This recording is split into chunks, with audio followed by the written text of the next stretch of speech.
എൻ്റെ പ്രിയപ്പെട്ട സഹോദരങ്ങളെ, ഒരു വാപ്പയുടെ ബാധ്യതയാ മക്കൾക്ക് പേരിടൽ. നിന്റെ ഉത്തരവാദിത്തം, പെണ്ണുമ്പിള്ളയുടെ അല്ല. ഓള് പലതും പറയും. എടാ, നിന്റെ മക്കൾക്ക് പേരിടാനുള്ള അവകാശം നിനക്കാ. പെണ്ണ് കെട്ടിയിരിക്കുന്ന പെണ്ണുങ്ങളുണ്ടല്ലോ, കല്യാണം കഴിഞ്ഞ ഉടനെ എന്താ നിന്റെ പേര്? എൻ്റെ ഭാര്യ അല്ലേ.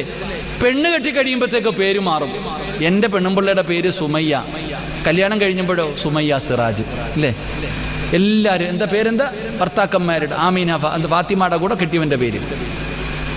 എല്ലാ പെണ്ണുങ്ങളും പുതിയ ഫാഷനാ ഇപ്പോ. ഭർത്താവിന്റെ പേര് ഭാര്യ. അവകാശമുണ്ടോടി നിനക്ക്? ഞാൻ അങ്ങനെ തന്നെ ചോദിക്കും. നിന്റെ പേരിന്റെ കൂടെ നിന്റെ ഭർത്താവിന്റെ പേര് ചേർക്കാൻ എന്ത് അവകാശം? അവ എപ്പോ വേണമെങ്കിലും നിന്നെ ഒഴിവാക്കിയിട്ട് പോകും, എപ്പോ വേണമെങ്കിലും നിന്നെ കളഞ്ഞിട്ട് പോകും. വേറൊരുത്തേക്ക് കിട്ടുമ്പോ ഒരു കുട്ടി ഒരാളുടെ കൂടെ അയാളുടെ പേരിന്റെ കൂടെ മറ്റൊരാളുടെ പേര് ചേർക്കാൻ ലോകത്ത് ഒരാൾക്ക് മാത്രമേ അവകാശമുള്ളൂ, നിന്റെ വാപ്പാടെ പേര് ചേർക്കാൻ. നിനക്ക് ജന്മം നൽകിയ നിന്റെ പിതാവിന്റെ പേരല്ലാതെ വേറെ ആരുടെയും പേര് ചേർക്കാൻ പറ്റൂല. ആദ്യം അത് പഠിക്കണം. കെട്ടിയ ഉടനെ കണ്ടവൻ അവൻ കഴിഞ്ഞാൽ പിന്നെ എന്ത് ചെയ്യും? ഈ അടുത്ത് ഒരു സഹോദരി ഭർത്താവ് കളഞ്ഞിട്ട് പോയി, എല്ലാത്തിനകത്തും ഭർത്താവിന്റെ പേരാ. അടുത്ത പെണ്ണ് കെട്ടിയപ്പോഴത്തേക്ക് ഭർത്താവ് പറഞ്ഞ് ആ പേര് മാറ്റണമെന്ന്. ഇനി ഏത് പേരിടും? കല്യാണം കഴിയുമ്പോഴത്തേക്ക് കെട്ടിയവൻ്റെ പേര് കൂടെ ചേർക്കുന്നവർ അല്ലാഹു ഈമാൻ നൽകുമാറാകട്ടെ. പഠിച്ചോ, ഞാൻ പഠിക്കാൻ പറഞ്ഞല്ല, അത് കുറ്റപ്പെടുത്തിയതല്ല. ഞാൻ പറഞ്ഞത് വാപ്പ, ഒരു കുട്ടി തൻ്റെ മക്കൾക്ക് പേരിടേണ്ട ഉത്തരവാദിത്തം നിനക്കുള്ളതാ. ഏത് പേരിടണം മക്കൾക്ക്? ഒരു വാപ്പയുടെ കടമയാ തൻ്റെ മക്കൾക്ക് നല്ല പേരിടാൻ. അപ്പൊ ഈ കുട്ടിയോട് ചോദിച്ചു, നിന്റെ പേരെന്താണ്? ജ്വാല നിങ്ങളുടെ പറഞ്ഞു. കരിവണ്ടെന്ന് പറഞ്ഞാൽ അറിയോ? അപ്പൊ ഈ കുട്ടിക്ക് വാപ്പ ഇട്ടിരിക്കുന്ന പേര് കരിവണ്ടെന്നാ.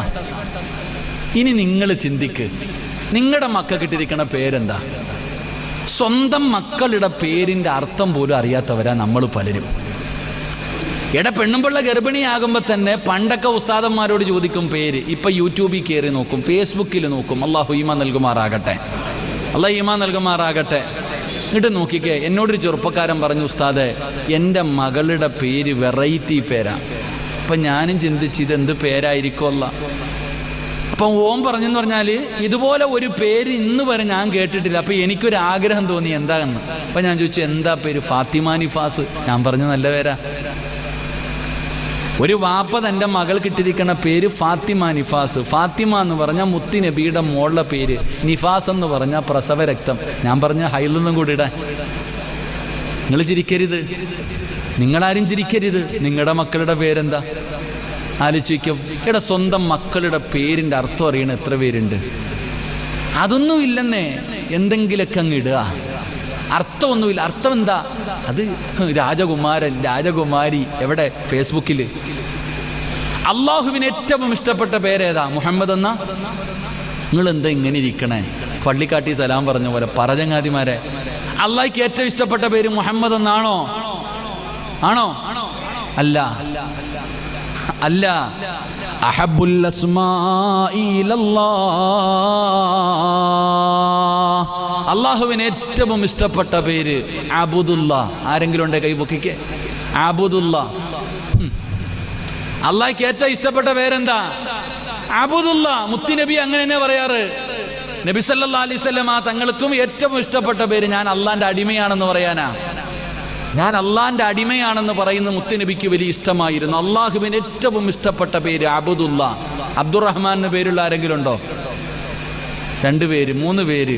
അള്ളാഹുവിന് ഇഷ്ടപ്പെട്ട രണ്ടാമത്തെ പേര് അബ്ദുറഹ്മാൻ. അള്ളാഹു പഠിക്കാൻ ഭാഗ്യം നൽകുമാറാകട്ടെ, അള്ളാഹ് പഠിക്കാൻ ഭാഗ്യം നൽകുമാറാകട്ടെ. മുഹമ്മദി എന്ന പേര് നല്ല പേരല്ല എന്നല്ല ഞാൻ പറഞ്ഞ. മുഹമ്മദി എന്ന് പേരിടണം മക്കൾക്ക്. നബി തങ്ങൾ പറയുന്നുണ്ട്, ആരെങ്കിലും തൻ്റെ മക്കൾക്ക് എൻ്റെ പേരിട്ടാൽ, മുഹമ്മദ് എന്ന് പേര് ചേർത്തിട്ടാൽ, നാളെ സ്വർഗത്തിൽ അവരെൻ്റെ കൂടെയാണെന്ന് നബിയിന റസൂലുള്ളാഹി.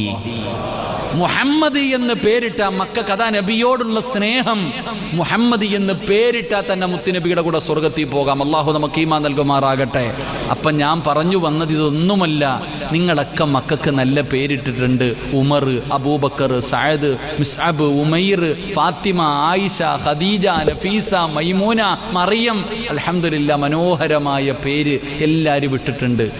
ഒരു വാപ്പ തൻ്റെ മകന് പേരിട്ടിരിക്കുകയാ മുഹമ്മദ് ഹസൻ. ഏറ്റവും മനോഹരമായ പേരാ. പക്ഷേ നിങ്ങളിൽ എത്ര പേരാ നിങ്ങളുടെ മക്കളുടെ പേര് വിളിക്കുന്നത്? മക്കളുടെ പേര് വിളിക്കുന്ന എത്ര വാപ്പമാരുണ്ട് നെളിഞ്ഞിരിക്കുന്നല്ലോ.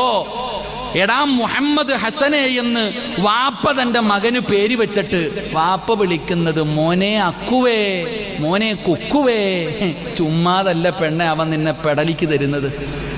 എടാ എവിടെയെങ്കിലും കിടന്ന ഈ അക്കു എന്ന് പറഞ്ഞാൽ ബാലരമയ്ക്കകത്തം കണ്ടുള്ളൊരു ഒരു ചെറിയ എന്തിൻ്റെ പേര് അക്കു അല്ലേ? ചുമ്മാതല്ല അവൻ നിന്നെ. അള്ളാഹു കാക്കട്ടെ, ഞാൻ ഇവിടെ ഒന്നും പറയണില്ല. അള്ളാഹു ഈമാൻ നൽകുമാറാകട്ടെ. ഒരു വാപ്പ ഒരു ഉമ്മ തൻ്റെ മകന് ദ്വാ ചെയ്യുന്നതിനേക്കാളും ലോകത്ത് വേറെ ആര് ദ്വാ ചെയ്താലും കേൾക്കോ? എൻ്റെ വാപ്പ എനിക്കിട്ട പേര് സിറാജുദ്ദീൻ, ദീനിൻ്റെ വിളക്ക്. എൻ്റെ ജീവിതത്തിൽ ഞാൻ ഏറ്റവും കൂടുതൽ പ്രാവശ്യം കേട്ടത് ദീനിൻ്റെ വിളക്ക് എന്ന് വിളിക്കണതാണ്. കോടാനുകോടി പേരെന്നെ വിളിച്ചിട്ടുണ്ട് ദീനിൻ്റെ വിളക്കേ, ദീനിൻ്റെ വിളക്കേ എന്ന്. അല്ല ഇഷ്ടപ്പെട്ട ഏതോ ഒരു നല്ല മനുഷ്യൻ എന്നെ ദീനിൻ്റെ വിളക്കേ എന്ന് വിളിച്ചത് കൊണ്ടാണ് ഇന്ന് നിങ്ങളുടെ മുന്നിൽ ഞാൻ വിരിക്കുന്നത്. അല്ലാതെ ഞാൻ ആലിമൊന്നും ആയിട്ടല്ല, ഞാൻ വലിയ മഹാനൊന്നും ആയിട്ടല്ല. അല്ല ഇഷ്ടപ്പെട്ട ഏതോ ഒരു മനുഷ്യൻ്റെ വിളി അല്ല കേട്ടു. അള്ളാഹു നമുക്ക് ഈമാൻ നൽകുമാറാകട്ടെ. അതുകൊണ്ട് മക്കൾക്ക് അബൂബക്കർ എന്ന് പേരിട്ടാൽ അബൂബക്കർ എന്ന് തന്നെ വിളിക്കൂ വാപ്പ. ഉമർ എന്ന് പേരിട്ടാൽ ഉമർ എന്ന് വിളിക്ക്. സഅദ് എന്ന് പേരിട്ടാൽ മോനെ സഅദ് എന്ന് വിളിക്ക്. എൻ്റെ പെണ്ണെ മോളെ ഖദീജ, മോളെ ആയിഷ, മോളെ നഫീസ. നീ ഇട്ട പേരല്ലേ, നീ നിൻ്റെ മകളുടെ പേര് തന്നെ വിളിക്ക്. ആ പേരിലെ വിളി, ആ അർത്ഥം എന്നെങ്കിലും ഒരിക്കൽ അല്ല കേട്ട നിൻ്റെ മക്കൾ നന്നാകും. അള്ളാഹു ഈമാൻ നൽകുമാറാകട്ടെ. അല്ലാഹ് ഈമാൻ നൽകുമാറാകട്ടെ. ഉറക്കപ്പറ അല്ലാഹ് ഈമാൻ നൽകുമാറാകട്ടെ. അപ്പം ഇൻഷാ അല്ലാഹ് ഇന്നു മുതൽ മക്കളുടെ പേര് വിളിക്കാൻ നിയ്യത്ത് ചെയ്യ്. അള്ളാഹു ഭാഗ്യം തരുമാറാകട്ടെ. വിളിക്കൂലേ? മോനേന്ന് വിളിക്കണ്ട എന്ന് ഞാൻ പറഞ്ഞില്ല. യാ ബുനയ്യ ഖുർആൻ പറയുന്നുണ്ട്, ഏ പൊന്നുമോനെ. നബി തങ്ങൾ ഫാത്തിമ ബീവിയെ വിളിച്ചിട്ടുണ്ട്. എൻ്റെ പ്രിയപ്പെട്ട സഹോദരിമാരെ, ഞാൻ അവിടെ നിന്ന് പറഞ്ഞത് മക്കളുടെ പേര് തന്നെ വിളിക്ക്, നല്ല പേര്. ചിലപ്പോൾ എന്നെങ്കിലും ഒരു ദിവസം അല്ലാഹ് നിൻ്റെ വിളി കേൾക്കും. എപ്പോഴാ മലക്ക് അത്തിപ്പറ്റ ഉസ്താദ്, അള്ളാഹു അവിടുത്തെ ഖബറിനെ സ്വർഗ്ഗമാക്കി കൊടുക്കുമാറാകട്ടെ. ഞാൻ ഒരിക്കൽ അത്തിപ്പറ്റ ഉസ്താദിൻ്റെ വീട്ടിൽ രാവിലെ ഇരിക്കുമ്പോൾ ഒരു ഉസ്താദ് വന്നിങ്ങനെ സംസാരിക്കുമ്പോൾ പറഞ്ഞു, ഉസ്താദെ എൻ്റെ മോന് ഭയങ്കര കുരുത്തക്കേടാ, ദുആ ചെയ്യണേ. നിങ്ങൾ ശ്രദ്ധിക്കണം, വാപ്പമാർ കേൾക്കണം. എൻ്റെ മോന് ഭയങ്കര കുരുത്തക്കേടാ, പറഞ്ഞാൽ അനുസരിക്കില്ല, ദുആ ചെയ്യണേ. അത്തിപ്പറ്റ ഉസ്താദ് പറഞ്ഞു, നിങ്ങൾ അങ്ങനെ പറയരുത്. കാരണം നിങ്ങൾ അവൻ്റെ വാപ്പയാ. നിങ്ങളുടെ നാവ് കൊണ്ട് അവൻ കുരുത്തക്കെട്ടവനാ, അവൻ പറഞ്ഞാൽ അനുസരിക്കാത്തവനാ എന്ന് നിങ്ങൾ പറയുമ്പോഴെങ്ങാനും മലക്കുകൾ ആമീന്ന് പറഞ്ഞാൽ അവൻ അങ്ങനെ ആയിപ്പോവും. നമ്മളെന്തൊക്കെയാ പറയണേ? സ്വന്തം മക്കളെ എന്തൊക്കെ പറയും? ബുദ്ധിയില്ലാത്തവൻ, കഴുത, മരക്കഴുത. ആരെ വിളിക്കണേ? നൊന്തുപറ്റ മോനെ, നീ ഒരു കാലത്തും നന്നാവില്ലടാ. അല്ലാഹു ആലം. സംസാരിക്കുന്ന സംസാരം സൂക്ഷിക്കണം. അള്ളാഹു നമ്മളെ കാത്തിരക്ഷിക്കുമാറാകട്ടെ. അള്ളാഹു നമ്മളെ കാത്തിരക്ഷിക്കുമാറാകട്ടെ. അതുകൊണ്ട് ഒരു വാപ്പയ്ക്ക് തൻ്റെ മക്കളോടുള്ള രണ്ടാമത്തെ കടമ എന്താ? മക്കൾക്ക് നല്ല പേരിടുക. ഇട്ടിട്ടുണ്ടോ ഇല്ലേ നീ ആലോചിക്ക്. ഏറ്റവും കുറഞ്ഞത് നിൻ്റെ മക്കളുടെ പേരിൻ്റെ അർത്ഥം എന്താണെങ്കിലും നിങ്ങൾ നോക്ക്. അത് യൂട്യൂബിൽ നോക്കിയിട്ട് കാര്യമില്ല, ഉസ്താദന്മാരോട് തന്നെ ചോദിക്കണം. ഒരു ഉസ്താദിനോട് മാത്രം ചോദിച്ചാൽ പോരാ, വേറെ ആരോടെങ്കിലൊക്കെ ചോദിക്കണം. എന്നിട്ട് അതിൻ്റെ അർത്ഥം നമ്മൾ മനസ്സിലാക്കണം. ഇനി എന്തെങ്കിലും വ്യത്യാസമുണ്ടെങ്കിൽ, അവൻ്റെ മുമ്പ് മുഹമ്മദ് എന്ന് പേരിട്ടിട്ടുണ്ടെങ്കിൽ മുഹമ്മദേ എന്ന് തന്നെ വിളിക്കുക. ബാക്കി വിട്ടേരെ, അത് പേപ്പറിൽ കിടക്കട്ടെ. അള്ളാഹു നമുക്ക് ഈമാൻ നൽകുമാറാകട്ടെ. അള്ളാഹു ഈമാൻ നൽകുമാറാകട്ടെ. 3 ഞാൻ നിർത്തുകയാണ്. ഉമർ ഇബ്നുൽ ഖത്താബ് റളിയല്ലാഹു തആല അൻഹു ആ കുട്ടിയോട് പറഞ്ഞു കൊടുത്തു, മോനെ, നിൻ്റെ വാപ്പയ്ക്ക് നിന്നോടുള്ള 3ാമത്തെ കടമ, നിന്നെ അദബ് പഠിപ്പിക്കേണ്ടത് വാപ്പയുടെ ജോലിയാണ്. ഒരു വാപ്പയുടെ ഉത്തരവാദിത്തമാണ് തൻ്റെ മക്കൾക്ക് മര്യാദ, അദബ് പഠിപ്പിക്കുക, നിസ്കരിക്കാൻ പഠിപ്പിക്കുക. ഖുർആൻ പള്ളിയിലെ ഖത്തീബിൻ്റെ പണിയല്ലത്. നീ വിചാരിച്ച് പള്ളിയിലെ ഉസ്താദിനെ ഏൽപ്പിച്ചിരിക്കണത് നിൻ്റെ മക്കളെ പാപ്പിക്കാനാ? അത് പള്ളിയിലെ ഉസ്താദിന്റെ ജോലിയല്ല. എടാ, വാപ്പയായ നിന്റെ ജോലിയാ. വാപ്പയുടെയും ഉമ്മയുടെയും ഉത്തരവാദിത്തമാ അല്ലാഹ് ആരാണെന്ന് പഠിപ്പിക്കൽ, മുത്തുനബി ആരാണെന്ന് പഠിപ്പിക്കൽ, ഈമാൻകാരി എന്താണെന്ന് പഠിപ്പിക്കൽ, നിസ്കരിക്കാൻ പഠിപ്പിക്കൽ വാപ്പയുടെ ജോലി. ആ ചെറുക്കൻ ഉമർ തങ്ങളോട് പറയുന്നത്, എൻ്റെ വാപ്പ ഇന്ന് വരെ ഒരു നന്മ എനിക്ക് പഠിപ്പിച്ചിട്ടില്ല.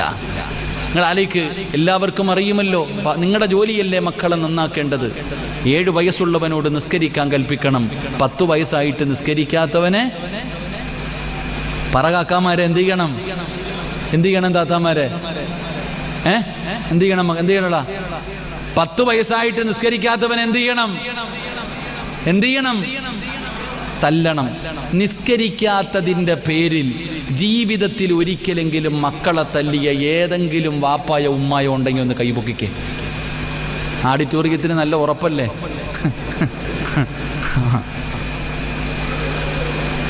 ഈ കൈവെക്കാതിരിക്കണ ആണിൻ്റെയും പെണ്ണിൻ്റെയും മക്കൾ 5 നേരം നിസ്കരിക്കുന്നവരാണെന്ന് വിശ്വസിക്കാൻ ഞാൻ മലക്കൊന്നുമല്ല. അള്ളാഹു ഈമാൻ നൽകുമാറാകട്ടെ.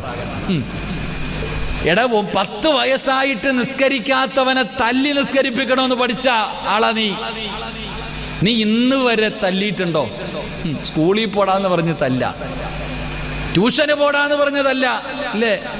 ഇന്ന് വരെ ഒന്ന് ആലോചിക്കാമിന, ഇനി എന്നാ നീ നേരെയാവുക? നിനക്ക് തല്ലാൻ അവകാശമുണ്ടോ? എടാ തല്ലാൻ പറ്റുമോ? ബർക്കത്ത് വേണോന്ന് ആഗ്രഹമുള്ളവരൊക്കെ ഒന്ന് കൈപൊക്കിക്ക്. ബർക്കത്ത് വേണോ? ഇനി പറ വേണോ? ഏതെങ്കിലും ഒരു വാപ്പ തൻ്റെ മക്കൾ നിസ്കരിക്കാത്ത മക്കളെ തല്ലി നമസ്കരിപ്പിക്കാൻ, തൻ്റെ മക്കളെ നന്നാക്കുന്നതിന് വേണ്ടി ഏതെങ്കിലും ഒരു വാപ്പ തൻ്റെ വീട്ടിൽ ഒരു വടി വെട്ടിവെച്ചാൽ ആ വീട്ടുകാർക്ക് അല്ലാഹു ബർക്കത്ത് ചെയ്യട്ടെ എന്ന് നബിയുനാ റസൂലുള്ളാഹി. മുത്തുനബി ദുആ ചെയ്തിട്ടുണ്ട്, മക്കളെ നന്നാക്കാൻ ഒരു വടി വീട്ടിൽ വെച്ചാൽ മതി. അല്ലാഹു നമുക്ക് ഈമാൻ തരുമാറാകട്ടെ. നിങ്ങളുടെ വീട്ടിൽ ആരുടെയെങ്കിലും വീട്ടിൽ വടിയുണ്ടോ? ഉണ്ടോ മനുഷ്യന്മാരെ? കയ്യൊന്നും പൊക്കണ്ട. ഉണ്ടോ താത്താമാരെ? പക്ഷെ നിന്റെ വാപ്പ വെട്ടി വെച്ചിട്ടുണ്ടായിരുന്നൊരു വടി ഇല്ലേ? ഈ പ്രായമുള്ളവർ പറയട്ടെ. നമ്മുടെയൊക്കെ വാപ്പമാര് ശൈത്താൻ കൂടുമ്പോൾ ഉമ്മ പറയും, അലമാരിയുടെ മോളി നോക്കടാ, ഇതോ അങ്ങോട്ട് നോക്കടാ. ഒരു കാപ്പിക്കമ്പ് ഉണ്ടായിരുന്നു എൻ്റെ വീട്ടിൽ. എൻ്റെ ഉമ്മ ഇങ്ങനെ പറയുക, കാപ്പിക്കമ്പ് നോക്കാൻ. ഒരു വടിയായിരുന്നടോ നമ്മളെ നന്നാക്കിയത്. അതുകൊണ്ട് ആ വീട്ടിൽ ബർക്കത്തുണ്ടായിരുന്നു. അള്ളാഹു ബർക്കത്ത് ചെയ്യുമാറാകട്ടെ. നമുക്ക് വടി വെട്ടിവെക്കാൻ പേടിയാ. കാരണം എന്തേ? ആ വടിയെടുത്ത് മക്കൾ നമ്മളെ തല്ലും. അതാ ഇന്നത്തെ കാലം. നമ്മളെ തല്ലും, പേടിയാ നമുക്ക്. മക്കൾ നമ്മളെ തല്ലുന്ന കാലം. അള്ളാഹു നമ്മുടെ മക്കളെ നന്നാക്കി തരുമാറാകട്ടെ. അപ്പം ഞാൻ പറഞ്ഞു വന്നത്, ഒരു വാപ്പയ്ക്ക് തൻ്റെ മക്കളോടുള്ള രണ്ടാമത്തെ കടമ നല്ല പേരിടുക. 3, അവനെ അദബ് പഠിപ്പിക്കണം, അവനെ മര്യാദ പഠിപ്പിക്കണം. അതിന് നിനക്ക് അധികാരമുണ്ടോ? എടാ വാപ്പ പള്ളിയിൽ പോയാലല്ലേ മക്കളോട് പള്ളിയിൽ പോകാൻ പറയാൻ പറ്റൂ? എടാ 5 നേരം നിസ്കരിക്കാൻ പള്ളിയിൽ പോകുന്ന വാപ്പയോട് ചെറിയ മകൻ വന്നിട്ട് ചോദിക്കും, പാപ്പ ഞാനും വരട്ടെ പള്ളിയിലോട്ട്, എന്നെ കൂടെ കൊണ്ടുപോവോ? ഇനി ഒരു ദിവസം വാപ്പ പള്ളിയിൽ പോയില്ലെങ്കിൽ മോൻ ചോദിക്കുക, എന്തേ വാപ്പ പള്ളിയിൽ പോണില്ലേ? ഇന്ന് വാപ്പ ഇങ്ങനെ ചാരുകസേരയിൽ കട്ടൻ പീടിയും വലിച്ചുകൊണ്ടിരിക്കുക. പള്ളിയിൽ നിന്ന് ബാങ്ക് വിളിക്കുമ്പോടാ പള്ളിയിൽ പോടാ, ഞാനിവിടെ ഇരിക്കുക, നീ പോയിട്ട് വരാൻ. ഇതാ ഇരിക്കണം നിരന്ന്. മഗ്രിബിൻ്റെ സമയമാകുമ്പോൾ, മോളെ വെള്ളിയാഴ്ച രാവ യാസീൻ ഓത്, സലാത്ത് പറ, നിസ്കരിക്കും മോളെ, ഞാൻ ടി വിയുടെ ഫ്രണ്ടിൽ പെറ്റ് കിടക്കുക സീരിയൽ കണ്ടുകൊണ്ട്. ഇവളാ പറയണ മക്കളോട് നന്നാവാൻ. നാലേക്ക് നീ ടി വിയുടെ എന്നാൽ നീയല്ലേ ആദ്യം നിസ്കരിക്കണ്ടേ? ഞാൻ പറഞ്ഞു വന്നത്, എൻ്റെ പ്രിയപ്പെട്ടവരോട് ഞാൻ പറയുന്നു, പെണ്ണ് നന്നായാൽ വീട് നന്നാകും, ലോകം നന്നാകും. ഒരു പെണ്ണ് നന്നായാൽ മതി ഈ ലോകം നന്നാകാൻ. നിങ്ങളെ ഞാൻ കുറ്റപ്പെടുത്തിയതല്ല. എടോ ബാപ്പ എത്ര നല്ല മഹാനാണെങ്കിലും പെണ്ണും പിള്ള ശരിയല്ലെങ്കിൽ പോയി. അള്ളാഹു കാക്കുമാറാകട്ടെ. നിങ്ങളെന്താ എന്നെ നോക്കണം? അള്ള കാക്കുമാറാകട്ടെ. ഞാൻ എൻ്റെ കയ്യിൽ നിന്നൊന്നും പറഞ്ഞതല്ല, ഞാൻ തെളിവ് സഹിത പറഞ്ഞത്. എടാ ഭർത്താവ് എത്ര വലിയ കൊലകൊമ്പനാണെങ്കിലും കെട്ടിയ പെണ്ണും പിള്ള നേരെയല്ലെങ്കിലും മക്കൾ തലതിരിഞ്ഞു പോകും. അള്ളാഹു കാക്കുമാറാകട്ടെ. തെളിവ് വേണോ? തെളിവ് വേണോ? മഹാനായ പ്രവാചകൻ, മഹാനായ ശൈഖുൽ അംബിയ നൂഹ് നബി അലൈഹിസ്സലാം 950 വർഷം ദഅവത്ത് നടത്തിയ നബി, രാവിലെ മുതൽ വൈകുന്നേരം വരെ ലാ ഇലാഹ ഇല്ലല്ലാഹ് അല്ലാഹയെക്കുറിച്ച് പറഞ്ഞ നബിയ നൂഹ് നബി. 950 വർഷം രാവിലെ മുതൽ വൈകുന്നേരം വരെ അള്ളാഹുവിൻ്റെ ദീനിനെ കുറിച്ച് ദഅവത്ത് നടത്തിയ നബിയ നൂഹ് നബി. പക്ഷേ നൂഹ് നബിയുടെ പെണ്ണും പിള്ള നേരെയായോ? നേരെയായില്ല. നൂഹ് നബിയുടെ ഭാര്യ നേരെയായില്ല. നേരെയാകാതെ വന്നപ്പോൾ തൻ്റെ മക്കളും തലതിരിഞ്ഞു പോയി. ഞാൻ പറഞ്ഞതല്ല, ഖുർആൻ പറഞ്ഞ ചരിത്രവാ. നൂഹ് നബിയുടെ ഭാര്യ നേരെയാകാതെ വന്നപ്പോൾ തൻ്റെ മകനോട് വിളിക്കുന്നുണ്ട്, യാ ബുനയ്യ ഇർകബ് മഅനാ, മോനെ വെള്ളത്തിൽ മുങ്ങിച്ചാകുമ്പോൾ മഹാനായ നൂഹ് നബി വിളിക്കുന്നുണ്ട്, മോനെ കേറടാ, കപ്പലിൽ രക്ഷപ്പെടാം. ഇല്ല വാപ്പ, ഞാൻ ആ കാണുന്ന പർവ്വതത്തിൻ്റെ മുകളിൽ കയറി രക്ഷപ്പെടും, ചത്തുപോയി. ഒരു പ്രവാചകന്റെ ഭാര്യ നേരെയാകാതെ വന്നപ്പോൾ മക്കൾ വഴിവഴച്ചു പോയി. എന്നാലോചിക്കുക, ഒരു പ്രവാചകന്റെ അവസ്ഥ ഇത്. മഹാനായ ലൂത്ത് നബി അലൈഹിസ്സലാം പ്രവാചകനാ. ലൂത്ത് നബി അലൈഹിസ്സലാം അള്ളാഹുവിന്റെ പ്രവാചകനാ. പക്ഷെ ഭാര്യ നേരെയായില്ല, മകനും തലതിരിഞ്ഞു പോയി. അള്ളാഹു കാക്കുമാറാകട്ടെ. അതുകൊണ്ടാണ് ഞാൻ ആദ്യം പറഞ്ഞത്, പെണ്ണ് നന്നായാലേ ക്ലിയർ ആകൂ. ഭാര്യ നന്നാകണം. ഒരു ദീനുള്ള പെണ്ണുണ്ടെങ്കിൽ നമ്മുടെ വീട് സ്വർഗമാകും. അള്ളാഹു നമ്മുടെ വീട് അങ്ങനെ ആക്കി തരുമാറാകട്ടെ. അതുകൊണ്ട് എൻ്റെ പ്രിയപ്പെട്ട സഹോദരങ്ങളെ, കല്യാണം കഴിഞ്ഞിരിക്കുന്ന നിങ്ങൾക്ക് ഇനി നേരെയാകാനുള്ള വഴി, ഉസ്താദെ എൻ്റെ ഭാര്യ നേരെയാകണം, എൻ്റെ ഭർത്താവ് നേരെയാകണം, എനിക്ക് നല്ല ഭാര്യ വേണം, എനിക്ക് നല്ല ഭർത്താവിനെ വേണം. ആഗ്രഹിക്കുന്നവർക്ക് എന്തായാലും പെട്ടു. ഇനി രക്ഷപ്പെടാനുള്ള വഴി പറഞ്ഞിട്ട് പിരിയാം. അള്ളാഹു ഭാഗ്യം തരുമാറാകട്ടെ. അൽഹംദുലില്ലാ. ഇനി നിൻ്റെ ഭർത്താവ് നന്നാകാനുള്ള വഴിയേട്ടാ, ഇടയ്ക്ക് ഭർത്താക്കന്മാർ നന്നാകാനുള്ള വഴി. ഉസ്താദ് എൻ്റെ ഭാര്യ നന്നാകണമെന്ന് ആഗ്രഹിക്കുന്നവരെ, നിങ്ങളുടെ ഭാര്യയും നന്നാകാനുള്ള വഴിയാണ് ഇനിയുള്ളത്. അള്ളാഹു നമുക്ക് ഈമാൻ നൽകുമാറാകട്ടെ. അള്ളാഹു ഈമാൻ നൽകുമാറാകട്ടെ. ആമീൻ പറ. അള്ളാഹു നമ്മുടെ ഭാര്യമാരെ നമ്മുടെ സ്വർഗത്തിലും അള്ളാഹു ഭാര്യമാരാക്കി തരുമാറാകട്ടെ. വേണ്ടേ? നിങ്ങളുടെ പെണ്ണുമ്പിള്ളയുടെ സ്വഭാവമൊക്കെ മാറും. ഈ കാണുന്നൊന്നുമല്ല പെണ്ണുങ്ങൾ, ഇവരുടെയൊക്കെ സ്വഭാവങ്ങൾ അള്ളാഹു മാറ്റിത്തരും. പെണ്ണ് കെട്ടാൻ തന്നെ പേടിയ പലർക്കും.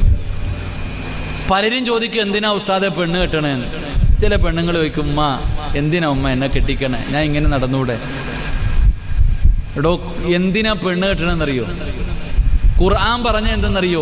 പെണ്ണ് കെട്ടിയാൽ കിട്ടുന്ന ഒരു പ്രതിഫലം ഞാൻ പറയാം. കല്യാണം കഴിച്ചാൽ കിട്ടുന്ന ഒരു പ്രതിഫലം ഖുർആൻ പറയുകയാ.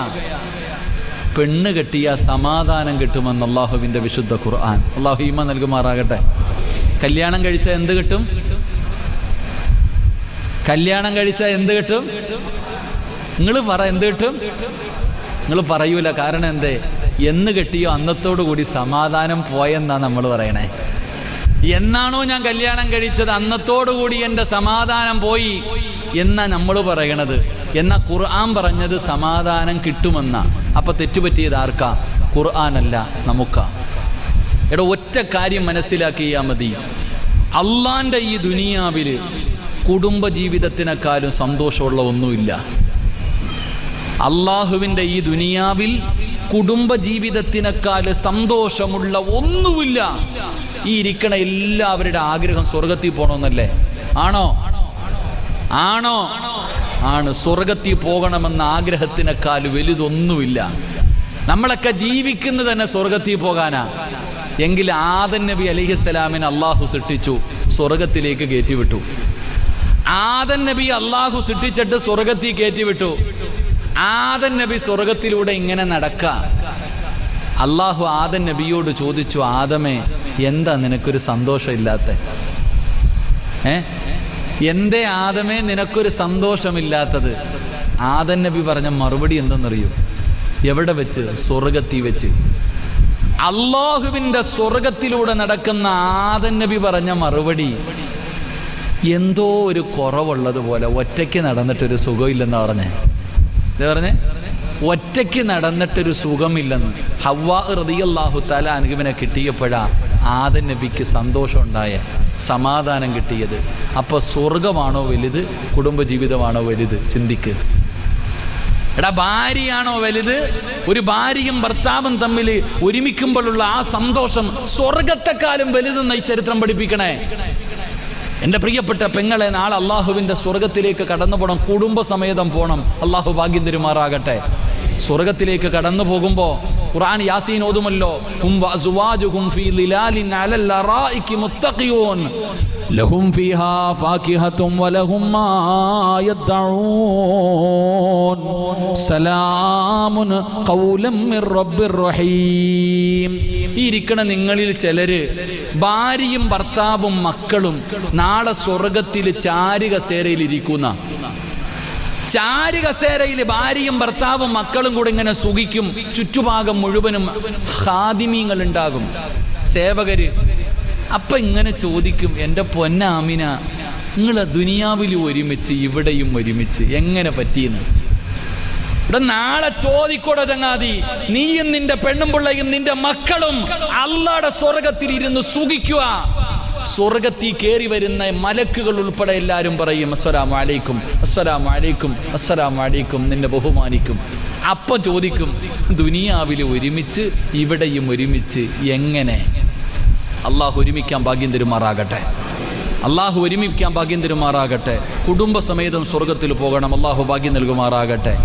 അങ്ങനെ പോകണമെങ്കിൽ നിങ്ങൾ മനസ്സിലാക്കേണ്ടതെന്നറിയോ, ചില പോരായ്മകളുണ്ട് നമുക്ക്. പെണ്ണുങ്ങളെക്കുറിച്ച് പഠിക്കണം.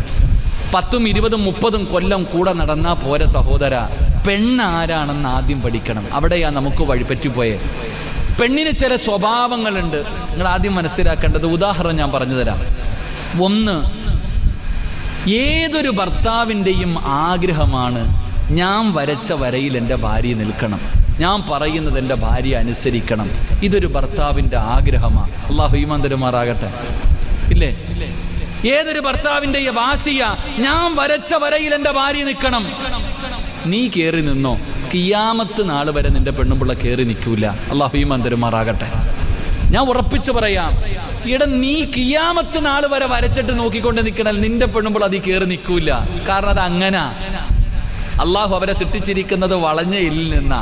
കൂടുതൽ വളച്ചാലും ഒടിയും, കൂടുതൽ നൂത്താലും പോകും. രണ്ടും ചെയ്യരുത്. വളയ്ക്കേം വേണ്ട, നൂക്കേം വേണ്ട. അതാ കുടുംബജീവിതം. തെളിവ് വേണോ? മഹാനായ നബിയിന റസൂലുള്ളാഹി സ്വല്ലല്ലാഹു അലൈഹി വസല്ലമ തങ്ങൾ ഒരിക്കൽ വീട്ടിലേക്ക് കയറി വരിക. യുദ്ധമെങ്ങാണ്ട് കഴിഞ്ഞിട്ട് വരുന്ന വഴിയാ. യുദ്ധമെങ്ങാണ്ട് കഴിഞ്ഞിട്ട് വളരെ വേദനയോടെ പ്രയാസത്തോടെ പ്രവാചകൻ വീട്ടിലേക്ക് കയറി വരുമ്പോ ആയിഷ ബീവി റളിയല്ലാഹു തആല വീടിന്റെ വാതിലിൽ നിൽക്കുന്നുണ്ട്. പ്രവാചകൻ യുദ്ധം കഴിഞ്ഞ് വീട്ടിലേക്ക് കയറി വരുമ്പോൾ ഭാര്യ ചോദിച്ച ചോദ്യം എന്തെന്നറിയോ?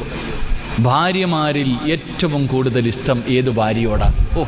നമ്മുടെ ഭാര്യ എങ്ങാനും ആ ചോദിച്ചത് മാത്രമേ ആ പാപത്തിന് ഓർമ്മ കാണത്തുള്ളൂ. അള്ളാഹു കാക്കുമാറാകട്ടെ. എടാ, നട്ടുച്ചയ്ക്ക് പള്ളിയിൽ വന്നിട്ട് വെയിൽ കൊണ്ട് ക്ഷീണിച്ച് വീട്ടിലേക്ക് ചെല്ലുമ്പോൾ പെണ്ണുമ്പിള്ള ചോദിക്കാൻ, നിങ്ങൾക്ക് ഏറ്റവും കൂടുതൽ ഇഷ്ടം ആരാ? നമ്മുടെ മറുപടി ഞാൻ പറയണില്ല. നമ്മുടെ മറുപടി എന്തായിരിക്കും എന്ന് ആലോചിച്ചാൽ മാത്രം മതി. ഇല്ലേ? ആയിഷ ബീബി ചോദിക്കുകയാ, നബിയെ, അങ്ങയുടെ ഭാര്യമാരിൽ ഏറ്റവും കൂടുതൽ ഇഷ്ടം ആരെയാ? നബി തങ്ങൾ പറഞ്ഞു, എനിക്ക് നിന്നെയാ ഏറ്റവും കൂടുതൽ ഇഷ്ടം. അതൊരു സൈക്കോളജി വശമാണ്. പ്രവാചകൻ വീടിൻ്റെ അകത്ത് കയറി. ഈ രണ്ടാമത്തെ ചോദ്യം, ഈ ലോകത്ത് ആണുങ്ങളിൽ വെച്ച് ഏറ്റവും കൂടുതൽ ഇഷ്ടം ആരെയാ? കേട്ട പൊട്ടന്മാരെ പോലെ ഇരിക്കരുത്, നിങ്ങൾ കേൾക്കണം. ഇത് ഭർത്താക്കന്മാര്, ഓരോ ഭർത്താക്കന്മാരും കേൾക്കണം. ആയിഷ ബീവിയുടെ രണ്ടാമത്തെ ചോദ്യം, ലോകത്തുള്ള ആണുങ്ങളിൽ വെച്ച് ഏറ്റവും കൂടുതൽ ഇഷ്ടം ആരെയാ? നബിതങ്ങൾ പറഞ്ഞു, നിന്റെ വാപ്പ അബൂബക്കർ സിദ്ദീഖിനെയാ. ആയിഷ ബീവി കെട്ടിപ്പിടിച്ചു മുത്തം കൊടുത്തു. ഇതാ പെണ്ണ്. അള്ളാഹു ഈമാൻ തരുമാറാകട്ടെ.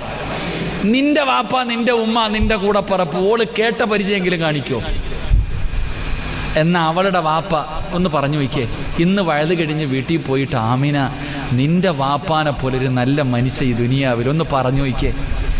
നിന്റെ ഉമ്മ, നിന്റെ കൂടപ്പിറപ്പ്, ഒന്ന് പറഞ്ഞു നോക്കുക. മതി, പെണ്ണുമ്പിള്ള തലേ കയറാതെ നോക്കിയാൽ മതി. അത്രയ്ക്ക് സന്തോഷം അവൾക്ക്. ഇതാണ് പെണ്ണ്. അള്ളാഹു പഠിക്കാൻ ഭാഗ്യം തരുമാറാകട്ടെ. പിന്നെ അടിയും വഴക്കും അതില്ലെങ്കിൽ പിന്നെ ജീവിതമില്ലല്ലോ. എടാ, ചട്ടിയും കലവും ആകുമ്പോൾ തട്ടിയും മുട്ടിയൊക്കെ നടക്കുന്നല്ലേ. നബിതങ്ങൾ ഇറച്ചിക്കറിയുമായിട്ട് വീട്ടിൽ കയറി ചെന്നപ്പോഴത്തേക്ക് ആയിഷ ബീവി പാത്രം വരെ എറിഞ്ഞു പൊട്ടിച്ച കഥയുണ്ടല്ലോ. നമ്മളൊക്കെ ആലോചിക്കേ, ഒരു മനുഷ്യൻ തൻ്റെ ഭാര്യയുടെ പീഡനം സഹിക്കാൻ പറ്റാതെ ഖലീഫയോട് പരാതി പറയാൻ പോവാ ഉമർ തങ്ങളുടെ വീട്ടിൽ. പടപേടിച്ച് പന്തളത്ത് പോയപ്പോൾ പന്തം കൊളുത്തി പറയണ പോലെ ഉമർ തങ്ങൾ ഖലീഫയായിരിക്കുമ്പോൾ പെണ്ണുമ്പിള്ളയുടെ പീഡനം സഹിക്കാൻ പറ്റാതെ ഉമർ തങ്ങളോട് പരാതി പറയാൻ ഒരു സാധു വീട്ടിൽ ചെന്നപ്പോൾ ഉമർ തങ്ങളെ ഭാര്യ നിർത്തി പൊരിച്ചോണ്ടിരിക്കുക. ഈ ചങ്ങാതി മിണ്ടാതെ ഇറങ്ങിപ്പോയി. ഉമർ തങ്ങൾ കാണുന്നുണ്ട് ഇവൻ വരുന്നതും പോകുന്നതും. ഈ സാധു വീട്ടിൽ വന്നിട്ട് ഇറങ്ങിപ്പോയി. ഉമർ തങ്ങൾ രാവിലെ ചോദിച്ചു, നീ എന്തിനാ എൻ്റെ വീട്ടിൽ ഇന്നലെ രാത്രി വന്നേന്ന്? ഒന്നുമില്ല. പറ, എന്തിനാ വന്നേ? എൻ്റെ ഭാര്യയുടെ ഉപദ്രവം സഹിക്കാൻ പറ്റാതെ പരാതി പറയാനാ വന്നത്. അവിടെ വന്നപ്പോൾ എനിക്കൊന്നും തോന്നിയില്ല. കാരണം എന്തേ? ഉമർ തങ്ങൾ ഇതാ പെണ്ണ്.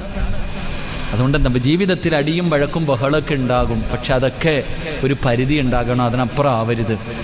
അതൊക്കെ ഇല്ലെങ്കിൽ പിന്നെ എന്ത് ജീവിതം? എടോ, ഭാര്യ കരഞ്ഞാൽ തീരണമെല്ലാം. ആയിഷ ബീവിയും നബിതങ്ങളും പിണങ്ങി. രണ്ടുപേരും തമ്മിൽ വഴക്കുകൂടി പിണങ്ങി. എന്തോ ഒരു വിഷയത്തിൽ രണ്ടുപേരും പിണങ്ങി. പിണക്ക് ഇത്തിരി നീണ്ടുപോയി. സാധാരണ ഒരു ദിവസം കൊണ്ട് തീരും. പക്ഷെ അന്ന് 1 കഴിഞ്ഞു, 2 കഴിഞ്ഞു, പിണക്കം നീണ്ടുപോയി. അപ്പം മധ്യസ്ഥനായിട്ട് അബൂബക്കർ സിദ്ദീഖ് റളിയല്ലാഹു തആല അൻഹു കടന്നു വന്നു. ആയിഷ ബീബിയുടെ വാപ്പയുമാണ് നബി തങ്ങളുടെ കൂട്ടുകാരനുമാണ്. അബൂബക്കർ സിദ്ദീഖ് റളിയല്ലാഹു തആല അൻഹു വീട്ടിൽ വന്നു. ഭർത്താക്കന്മാരൊക്കെ കേൾക്കണം കേട്ടാ. അബൂബക്കർ തങ്ങൾ വീട്ടിലേക്ക് വന്നു. നബി തങ്ങൾ പറഞ്ഞു, ആയിഷ നിനക്ക് പറയാനുള്ള പരാതിയൊക്കെ പറയാൻ പറഞ്ഞു. നമ്മൾ എന്ത് പറയും? പെണ്ണിൻ്റെ വീട്ടുകാർ മിണ്ടരുത് നമ്മൾ പറയും. അങ്ങനെ ഭർത്താവിൻ്റെ വീട്ടുകാർ പറയും, പെണ്ണുമ്പിള്ളയുടെ വീട്ടുകാരനുസരിക്കണം, നീ മിണ്ടരുത്. നബിതങ്ങൾ പറഞ്ഞു കൊടുത്തു, ആയിഷ നീ പറ, ആദ്യം നിന്റെ പരാതി പറ. അതാ മുത്തുനബി. ആയിഷ ബീബി പരാതി പറയാൻ തുടങ്ങി. പരാതി പറഞ്ഞുകൊണ്ടിരിക്കുന്നതിൻ്റെ ഇടയിൽ എന്തോ ഒരു വാക്ക് പറഞ്ഞു. അതാണല്ലോ സ്വാതന്ത്ര്യം കൂടുമ്പോൾ നിങ്ങൾ അങ്ങനെ ഇങ്ങനെ നമ്മൾ പറയൂലേ, നിങ്ങൾ അങ്ങനെ കാണിച്ചേടാ, നീ അങ്ങനെ പറയുന്ന പോലെ നബിയെ പറയാൻ പാടില്ലാത്ത എന്തോ ഒരു വാക്ക് ആയിഷ ബീവി പറഞ്ഞു. അബൂബക്കർ തങ്ങൾക്ക് സഹിച്ചില്ല, കൊടുത്ത് ആയിഷ ബീവിയുടെ മുഖത്തിറണം. മുത്തി നബിയെ പറയാൻ പാടില്ലാത്ത എന്തോ ഒരു വാക്ക് പറഞ്ഞപ്പോഴത്തേക്ക് വാപ്പയുടെ അല്ലേ സംസാരിക്കണേ, ഒരൊറ്റ അടി കൊടുത്തു ഫാത്തിമ ആയിഷ ബീവി റളിയല്ലാഹു തആലയുടെ മുഖത്ത്. ഭർത്താവ് പിണങ്ങിയിരിക്കുക, മധ്യസ്ഥ പറയാൻ വന്ന വാപ്പ ഭർത്താവിൻ്റെ മുന്നിലിട്ട് തല്ലി. ആയിഷ ബീവി കരയാൻ തുടങ്ങി. ആയിഷ ബീവി കരയാൻ തുടങ്ങി. പിണങ്ങിയിരുന്ന നബി തൻ്റെ ഭാര്യ കരയണത് കണ്ടപ്പോൾ അടുത്ത് വന്നു, കെട്ടിപ്പിടിച്ചു. തൻ്റെ ഭാര്യ കരയണത് കണ്ടപ്പോൾ അടുത്തു വന്ന് കെട്ടിപ്പിടിച്ച് കണ്ണുനീര് തുടച്ചു. എന്നിട്ട് അബൂബക്കർ തങ്ങളോട് ചോദിച്ചു, മധ്യസ്ഥ പറയാമെന്ന മധ്യസ്ഥ പറയണം, എൻ്റെ പെണ്ണും പിള്ളയെ തല്ലാൻ നിനക്ക് ആരവകാശം തന്നു? അബൂബക്കർ തങ്ങൾ കുടുങ്ങി. അബൂബക്കർ തങ്ങൾ കുടുങ്ങി. ഞാൻ പറഞ്ഞു വന്നത്, ഭാര്യയുടെ കണ്ണ് നിറഞ്ഞ തീരണമടോ. അതാ സ്നേഹം, അതാ സ്നേഹം. എൻ്റെ പ്രിയപ്പെട്ടവരെ, ആ സ്നേഹമാണ് നമുക്കാർക്കും തിരിച്ചറിയാൻ കഴിയാതെ പോകുന്നത്. എന്തുകൊണ്ടാണ്? നിങ്ങൾ പറയുമല്ലോ, ഉസ്താദെ എൻ്റെ ഭർത്താവ് എന്നെ പരിഗണിക്കുന്നില്ല, എന്നെ സ്നേഹിക്കുന്നില്ല, എന്നോടുള്ള കടമകളൊന്നും പാലിക്കുന്നില്ല എന്ന് പറയുന്നല്ലോ. നീ സ്വന്തമായിട്ട് ചിന്തിക്ക്, നീ ആ മനുഷ്യനോടുള്ള കടമകൾ പാലിക്കാറുണ്ടോ? നീ എന്തെങ്കിലും ഒരു വില കൊടുക്കാറുണ്ടോ നിൻ്റെ ഭർത്താവിന്? നിങ്ങൾക്ക് വിഷമം തോന്നരുത്. പ്രായമാകും തോറും ഭർത്താവിനെ ആദരിക്കേണ്ട സഹോദരിമാരെ, ബഹുമാനിക്കണം, ആദരിക്കണം. അതിന് അങ്ങനാണല്ലോ, അങ്ങോട്ട് കൊടുത്താലല്ലേ ഇങ്ങോട്ടും കിട്ടത്തുള്ളൂ. അങ്ങോട്ട് കൊടുത്താലല്ലേ. അതെങ്ങനെ? ചില വാപ്പാമാർ പ്രായമുള്ളവരിയ്ക്കുന്നല്ലോ, കല്യാണം കഴിച്ചു 50, 55, 60 വയസ്സായ പെണ്ണുമ്പുള്ള ഒരു റൂമിൽ, ഭർത്താവ് ഒരു റൂമിൽ. അല്ലാഹു ഈമാൻ തരുമാറാകട്ടെ. അല്ലേ വാപ്പാ? ഇരിക്കണമെന്ന് ആലോചിക്കുക. ഈ പ്രായമുള്ളവരൊന്ന് ചിന്തിക്ക്. നീ ഇരിക്കണ പ്രായമുള്ള ഭാര്യയും ഭർത്താവ് ഒരുമിച്ച് കിടക്കണം എത്ര പേരുണ്ട്? ഇല്ല. പ്രായം ചെന്ന് കഴിഞ്ഞാൽ കിടക്കാറില്ല. കാരണം എന്തേ? ആമിന വാടി ഒരുമിച്ച് കിടക്കാവോ? മക്കളൊക്കെ പോകളവാ, മക്കളൊക്കെ തന്നെ. അപ്പൊ നിങ്ങൾ പെണ്ണ് കെട്ടി എന്തിനാ? വെറും സുഖത്തിന് വേണ്ടി മാത്രമാണോ? അങ്ങനല്ല. സത്യത്തിൽ പ്രായമാകുമ്പോഴല്ലേ വാപ്പ കൂടെ കിടക്കണ്ടേ? സുന്ദരിയായി നടക്കുന്ന നിന്റെ ഭാര്യയല്ല, പ്രായമായ ഭാര്യയുടെ കൂടെയല്ലേ കിടക്കേണ്ടത്? ആ രോഗം പിടിച്ച് കിടക്കുന്ന ഭർത്താവിൻ്റെ കൂടെയല്ലേ ഉമ്മ നീ കിടക്കേണ്ടത്? മക്കളുടെ ഭർത്താവിൻ്റെ കൂടെ കിടക്കും, നീ നിന്റെ ഭർത്താവിൻ്റെ കൂടെ കിടക്കണം. അതൊക്കെയാണ് നമ്മൾ ചിന്തിക്കേണ്ടത്. എങ്കിലും നിങ്ങൾക്കറിയുമോ എൻ്റെ പ്രിയപ്പെട്ട സഹോദരിമാരെ, നിങ്ങൾക്ക് പഠിക്കാൻ ഞാനൊരു ചരിത്രം പറഞ്ഞുകൊണ്ട് നിർത്തുകയാണ്. നിങ്ങൾ മനസ്സിലാക്കേണ്ടത്, പ്രായം ചെന്നവർ മനസ്സിലാക്കണം. മഹാനായ ആദരവായ പ്രവാചകൻ നബി മുഹമ്മദ് മുസ്തഫ, മഹാനായ ആദരവായ പ്രവാചകൻ നബി മുഹമ്മദ് മുസ്തഫ സല്ലല്ലാഹു അലൈഹി വസല്ലമ തങ്ങൾക്ക് ഒരുപാട് ഭാര്യമാരുണ്ടായിരുന്നു. എങ്കിൽ ഏറ്റവും കൂടുതൽ ഇഷ്ടം ആരെയായിരുന്നെന്നറിയോ? ഏറ്റവും കൂടുതൽ സ്നേഹം ആരെയായിരുന്നെന്നറിയോ? അള്ളാഹുവിൻ്റെ പ്രവാചകൻ സല്ലല്ലാഹു അലൈഹി വസല്ലമ തങ്ങൾക്ക് ഖദീജ എന്ന് കേട്ടാൽ കണ്ണ് നിറയുമായിരുന്നു. ഖദീജയോട് വല്ലാത്ത സ്നേഹമായിരുന്നു. ഒരിക്കൽ ആയിഷ ബീബി റളിയല്ലാഹു തആല അൻഹ, മുത്തുനബി എന്തു പറഞ്ഞാലും ഖദീജ എന്നാ പറയാ. എൻ്റെ ഖദീജയെ പോലെ, എൻ്റെ ഖദീജയെ പോലെ, എൻ്റെ ഖദീജയെ പോലെ ആകണം. എങ്ങനെ പ്രവാചകൻ ഏത് കാര്യം പറഞ്ഞാലും ഇങ്ങനെ പറയും. ഒരിക്കൽ സഹി കെട്ടിട്ട് കേട്ട് മടുത്തിട്ട് ആയിഷ ബീബി റളിയല്ലാഹു തആല അൻഹ ചോദിച്ചു, ഈ കിളവിയോട് മാത്രം എത്ര സ്നേഹം താന്ന്? വേറെ ഒരു പെണ്ണും ഇല്ലാത്ത പോലെ ഈ കിളവിയോട് എത്ര എന്താ? അള്ളാഹുവിൻ്റെ റസൂല് കരയാൻ തുടങ്ങി. അള്ളാഹുവിൻ്റെ പ്രവാചകൻ അവിടെ നിന്ന് കരയാൻ തുടങ്ങി. എന്തിനെന്നറിയോ? തൻ്റെ ഖദീജയെ കിളവി എന്ന് വിളിച്ചത് ഇഷ്ടപ്പെട്ടില്ല. തൻ്റെ ഭാര്യയായ ഖദീജ ബീവിയെ കിളവി എന്ന് വിളിച്ചത് മുത്തുനബിക്ക് ഇഷ്ടപ്പെട്ടില്ല. എൻ്റെ പ്രിയപ്പെട്ട സഹോദരങ്ങളെ, മരിക്കുന്ന കാലം വരെ ഖദീജ എന്ന് പറഞ്ഞാൽ മുത്തുനബി കരയും. അള്ളാഹുവിൻ്റെ റസൂലിന് ആരെങ്കിലും ഇത്തിരി ഭക്ഷണം കൊണ്ടുവന്നു കൊടുത്ത ഖദീജ ബീവിയുടെ കൂട്ടുകാരികൾക്ക് കൊടുക്കുമായിരുന്നു. അത്രയ്ക്കും ഇഷ്ടമായിരുന്നു. പക്ഷേ ഖദീജ ആരെന്നറിയോ? നബി സല്ലല്ലാഹു അലൈഹി വസല്ലമ തങ്ങൾക്ക് 25 വയസ്സ്, ഖദീജ ബീവിക്ക് 40 വയസ്സ്. അള്ളാഹുവിൻ്റെ പ്രവാചകനും ഖദീജ ബീവിയും തമ്മിൽ 15 വയസ്സിൻ്റെ വ്യത്യാസമുണ്ട്. നിങ്ങൾ പഠിക്ക്, ഓരോ പെണ്ണും പഠിക്കണം. അള്ളാഹുവിൻ്റെ റസൂലും ഖദീജ ബീവിയും കല്യാണം കഴിക്കുമ്പോൾ രണ്ടുപേരും തമ്മിൽ 15 വയസ്സിൻ്റെ വ്യത്യാസം. 25 വർഷം ഇവർ രണ്ടുപേരും ജീവിച്ചു. അള്ളാഹുവിൻ്റെ പ്രവാചകൻ സല്ലല്ലാഹു അലൈഹി വസല്ലമ തങ്ങളും ഖദീജ ബീവിയും 25 വർഷമാണ് കുടുംബജീവിതം നയിച്ചത്. എൻ്റെ പ്രിയപ്പെട്ട സഹോദരങ്ങളെ, ഒരിക്കൽ ഖദീജ ബീബി റളിയല്ലാഹു തആല അൻഹ വീട്ടിൽ ഒരുങ്ങി നിൽക്കുകയാണ്. അള്ളാഹുവിൻ്റെ പ്രവാചകൻ സല്ലല്ലാഹു അലൈഹി വസല്ലമ തങ്ങൾ വീട്ടിലേക്ക് വരുമ്പോൾ പ്രായം ചെന്ന് നിങ്ങൾ ചിന്തിച്ചു നോക്ക്. നബി സല്ലല്ലാഹു അലൈഹി വസല്ലമ തങ്ങൾ വീട്ടിലേക്ക് കടന്നു വരുമ്പോൾ ഖദീജ ബീബി റളിയല്ലാഹു തആല അൻഹ കിളവിയ പ്രായം ചെന്ന ഉമ്മയാ. ആ ഉമ്മ വീട്ടിൽ നല്ല വസ്ത്രവും ധരിച്ചിട്ട് കാത്തു നിൽക്കുകയാ. അള്ളാഹുവിൻ്റെ പ്രവാചകൻ വീട്ടിലേക്ക് കടന്നു വന്നപ്പോൾ ചിരിക്കുന്ന മുഖത്തോടെ വീടിൻ്റെ കവാടത്തിൽ കാത്തു നിന്നു. വീടിനകത്തേക്ക് കടന്നു വന്നു. ഖദീജ ബീബി റളിയല്ലാഹു തആല അൻഹ കഴിക്കാൻ ഭക്ഷണം കൊടുത്തു.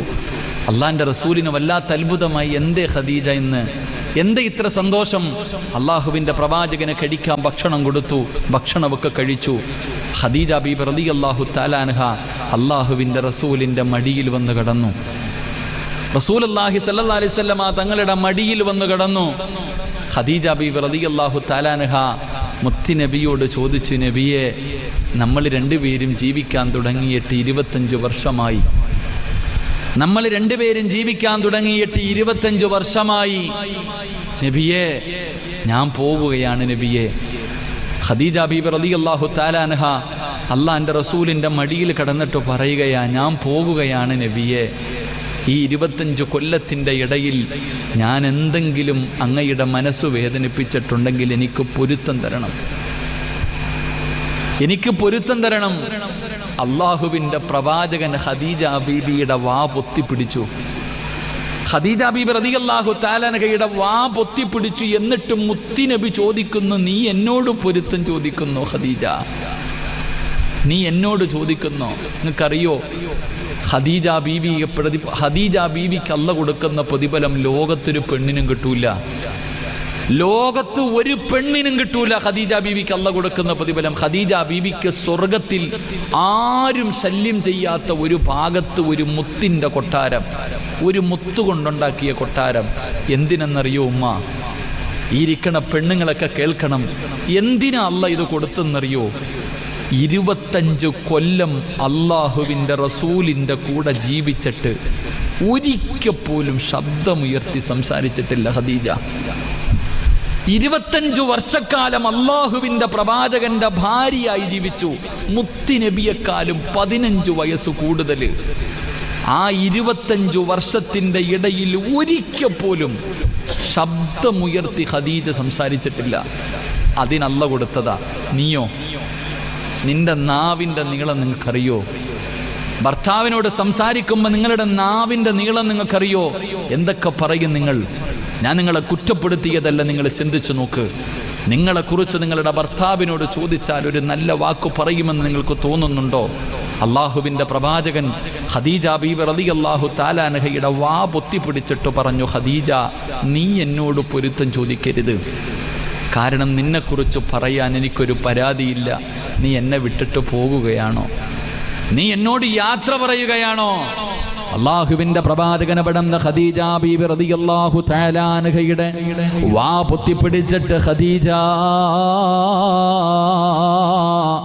നീ എന്നോട് യാത്ര പറയുകയാണോ ഖദീജ? നീ എന്നോട് പൊരുത്തം ചോദിക്കല്ലേ ഖദീജ?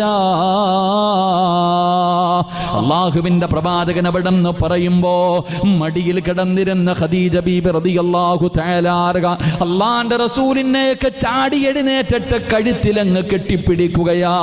അള്ളാഹുവിന്റെ പ്രവാചകന്റെ കഴുത്തിലെവിടെന്ന് കെട്ടിപ്പിടിച്ചിട്ട് മുത്തുനബിക്ക് ചുടുചുംബനം കൊടുക്കുകയാണ്. എന്നിട്ട് എന്നിട്ട് ഖദീജ ബീബി റളിയല്ലാഹു തആല അൻഹ അല്ലാഹുവിന്റെ പ്രവാചകന്റെ ചെവിയില് മുത്തുനബിയുടെ ചെവിയിൽ ഇങ്ങനെ രഹസ്യം പറയുകയാ. ആ പ്രായം ചെന്ന വൃദ്ധയായ ഖദീജ ബീബി റളിയല്ലാഹു തആല അൻഹ അല്ലാഹുവിന്റെ പ്രവാചകന്റെ ചെവിയിൽ പറഞ്ഞ രഹസ്യം എന്തെന്നറിയുമോ? യാ റസൂലല്ലാഹ്, അല്ലാഹുവിന്റെ നബിയേ, എനിക്ക് 3 ആഗ്രഹമുണ്ട് നബിയേ. ഞാൻ മരിച്ചാൽ എനിക്ക് 3 ആഗ്രഹമുണ്ട്, സാധിച്ചു തരുമോ? അല്ലാഹുവിന്റെ പ്രവാചകം ചോദിച്ചു. എന്തേ ഖദീജ? ആ സമയത്താണ് ഖദീജ ബീബി റളിയല്ലാഹു തആല അൻഹ പറയുകയാ, യാ റസൂലല്ലാഹ്, ഞാൻ മരിച്ചു കഴിഞ്ഞാൽ എൻ്റെ മയ്യത്ത് നിങ്ങൾ വേണം കുളിപ്പിക്കാൻ. എൻ്റെ ജനാസ കുളിപ്പിക്കേണ്ടത് നിങ്ങളാണ്. ഒരാളും എൻ്റെ ശരീരം കാണുന്നത് എനിക്കിഷ്ടമല്ല, ഒരാളും കാണരുത്. എൻ്റെ മയ്യത്ത് നിങ്ങൾ കുളിപ്പിക്കണം, എൻ്റെ ജനാസ നിങ്ങൾ കുളിപ്പിക്കണം. കുളിപ്പിക്കുമോ നബിയേ? ഖദീജ ബീബി റളിയല്ലാഹു തആല അൻഹ ചോദിക്കുകയാണ്. റസൂലുള്ളാഹി തങ്ങൾ കരയുകയാ. അല്ലാഹുവിൻ്റെ റസൂൽ തലകുനിക്കുകയാണ്. ഖദീജ പറയുന്നു, രണ്ടാമത്തെ ആഗ്രഹം എന്തെന്നറിയോ? യാ റസൂലല്ലാഹ്, എൻ്റെ മയ്യത്ത് കഫം പൊതിയുമ്പോ, എൻ്റെ മയ്യത്ത് കഫം പൊതിയുമ്പോൾ അങ്ങയുടെ ചുമലിൽ കിടക്കുന്ന ഷാളുണ്ടല്ലോ, അങ്ങെപ്പോഴും പുതയ്ക്കുന്ന പുതപ്പുണ്ടല്ലോ, നമ്മൾ എപ്പോഴും കിടക്കുമ്പോ പുതയ്ക്കുന്ന പുതപ്പുണ്ടല്ലോ, ആ പുതപ്പ് വെച്ചെൻ്റെ കഫം പൊതിയണം നബിയേ. എനിക്ക് അങ്ങയുടെ സുഗന്ധം വേണം നബിയേ. എനിക്ക് ഖബറിനകത്ത് കിടക്കുമ്പോഴും അങ്ങയുടെ സുഗന്ധം എനിക്ക് വേണം. അങ്ങയുടെ ചുമലിൽ കിടക്കുന്ന തുണി എൻ്റെ കഫം തുണിക്കകത്ത് വെക്കണം നബിയേ.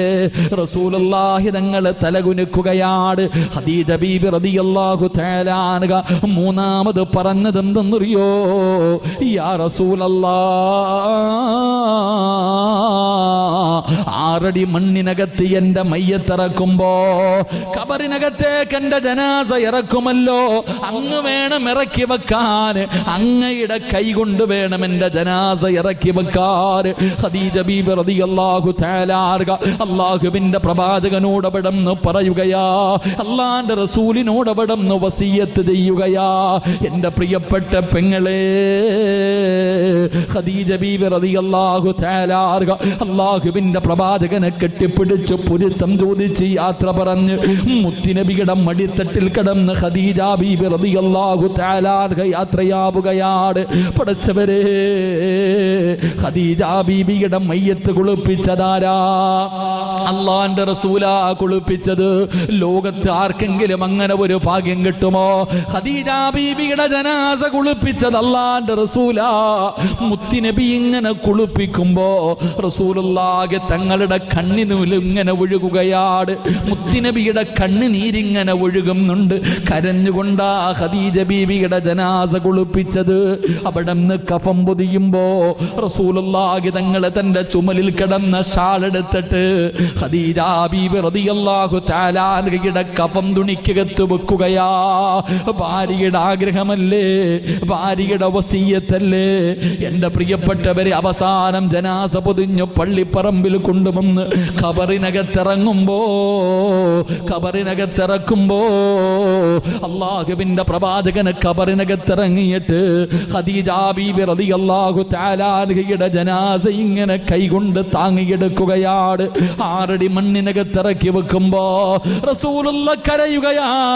ഖദീജ ബീബി റളിയല്ലാഹു തആല അൻഹയുടെ മുഖത്തേക്ക്, ആ കഫം തുണിയുടെ മുകളിലേക്ക് അല്ലാഹുവിൻ്റെ പ്രവാചകന്റെ കണ്ണുനീര് വീണെന്ന് ചരിത്രം പറയുമ്പോ മരിക്കുന്ന കാലം വരെ റസൂലുള്ളാഹി മറന്നില്ല. ഖദീജ എന്ന് പറഞ്ഞാൽ കരയുമായിരുന്നു. അത്രയ്ക്ക് സ്നേഹമായിരുന്നു. എൻ്റെ പ്രിയപ്പെട്ട സഹോദരി, അതിനുള്ള കാരണം ഖദീജ അങ്ങനായിരുന്നു. ഖദീജ റസൂലുള്ളാഹിയോട് പെരുമാറിയത് അങ്ങനെയായിരുന്നു. ഇതിനാണ് കുടുംബജീവിതമെന്ന് പറയുന്നത്. അല്ലാതെ പരസ്പരം തമ്മിൽ തല്ലി തീർക്കാനല്ല. ഈ ഖദീജ ഖദീജയുടെ മകളായിരുന്നില്ലേ ഫാത്തിമ? ഈ ഖദീജയുടെ മകളായിരുന്നില്ലേ ഫാത്തിമ? ഈ ഫാത്തിമയുടെ മരണം എങ്ങനെയാ? ഈ ഫാത്തിമയുടെ മരണം എങ്ങനെയാ? ഈ ഖദീജയുടെ മകളായിരുന്ന ഫാത്തിമ ബീബി റളിയല്ലാഹു തആല അൻഹ എത്രാമത്തെ വയസ്സിലാ മരണപ്പെട്ടതെന്നറിയോ? ഇരിക്കുന്ന സഹോദരിമാരോട്, നിന്നെ പോലെ 30, 35, 40 വയസ്സൊന്നുമില്ലായിരുന്നു. ചെറുപ്രായത്തിലെ ആയിഷ ഫാത്തിമ ബീബി റളിയല്ലാഹു തആല അൻഹ ചെറുപ്രായത്തിലല്ലേ മരണപ്പെട്ടു പോയത്? മരിക്കുന്നതിന്റെ തലേ ദിവസം തന്റെ പ്രിയപ്പെട്ട ഭർത്താവായ അലിയാർ തങ്ങളുടെ മടിയിൽ കിടന്നു. അലിയാർ തങ്ങളുടെ മടിയിൽ കിടന്നു. അലിയേ, എനിക്ക് പൊരുത്തം തരണേ അലിയേ, എനിക്ക് പൊരുത്തം തരണേ അലിയേ. ഞാൻ മരിച്ചാൽ എന്നെ രാത്രിയിലെ കബറടക്കാവോ? എന്നെ രാത്രിയിലെ കബറടക്കാവോ? അലിയാർ തങ്ങൾ ചോദിക്കുന്നു, എന്തേ ഫാത്തിമ പകല് കബറടക്കരുതെന്ന് പറയാറുള്ള കാരണം എന്താ?